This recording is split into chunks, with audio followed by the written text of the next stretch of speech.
Welcome to Module 1 of Break Free from Nighttime Eating. Why can't I stop eating at night? If you are like me and many of the clients I work with, you are struggling with your weight fluctuations, yo-yo dieting, digestive discomfort, and massive cravings, especially at night. So why do we have cravings that we just can't ignore no matter how hard we try?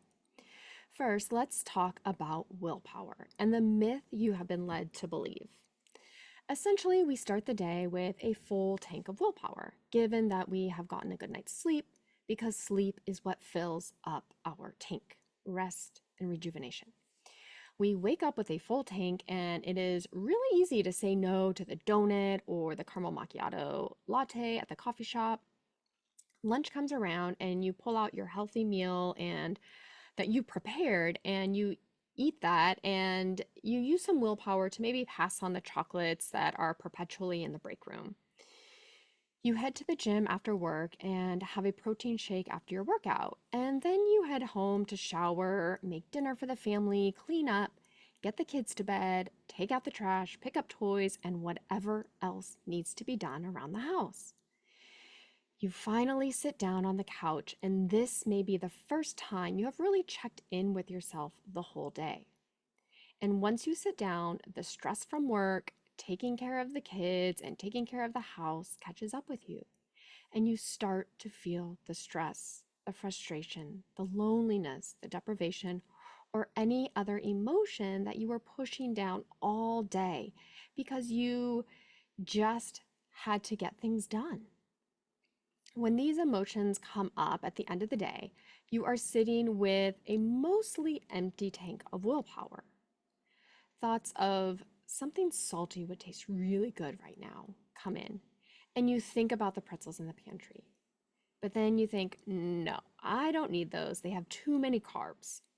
And then your brain goes back and forth for a while about the pretzels, whether you should have them or whether you shouldn't. Your craving mind wants the pretzels, and you are using what's left of your willpower to say no to the pretzels.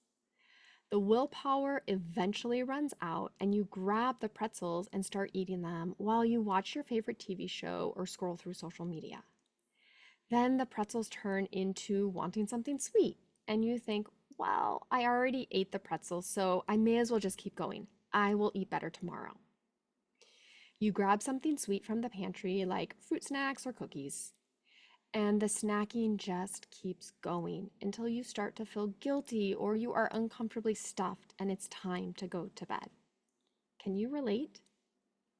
No matter what food, maybe it's Pop-Tarts, cookies, or even a healthy snack. I know I can remember eating copious amounts of dates and almond butter at night. That's healthy, right?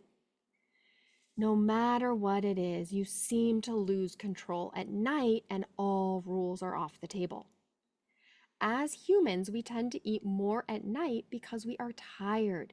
We are avoiding emotions, usually unwanted and uncomfortable emotions, and our willpower is depleted. But then the pleasure is over.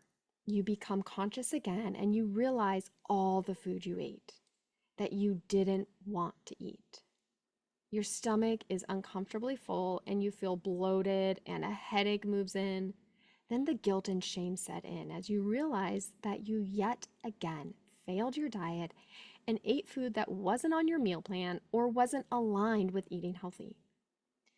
This leaves you wondering if this cycle will ever end.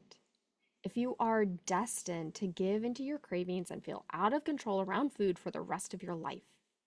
You wonder if there's a light at the end of the tunnel, or if this is just the way it is, that you are inherently flawed. You did so well all day, and then your cravings ruined your diet and any weight loss progress you had made. You feel alone and like there is no one to support you or help you get out of this cycle. Now, if you can relate to any of this, know that that's okay. This is why you're here. You are here to find the light at the end of the tunnel, to find support and get control of your cravings once and for all. I want want you to start getting curious about your nighttime snacking. The first step to change is awareness. We need to become aware of our nighttime snacking, not just the fact that we eat, like we know that, but what goes on before and after. What are you feeling? What are you thinking? And how much food did you eat during the day? I want you to put on your investigative hat and get curious about your nighttime snacking. Once you get curious, you can start to see patterns or triggers or the reasons why you're snacking at night. And once you figure that out, you can create a plan to reduce and even eliminate your nighttime eating altogether. So today, I want you to grab a pen and paper or a notebook and journal about these prompts. Okay, I have 2 questions for you, and they're in the worksheet. Number 1, what's your why? Why do you want to stop eating at night? What's the point? Why is it worth the effort for you to work on this when it's just so easy to eat the food?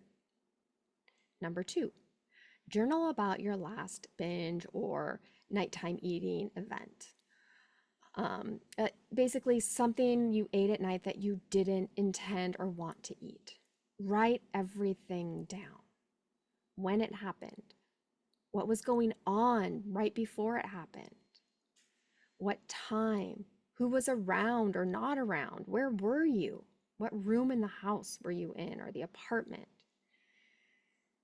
how were you feeling before you ate, while you were eating, and after you ate. Write about what else you ate that day. Did you work? Who did you see? Did you go to the gym? Did you have a workout, exercise?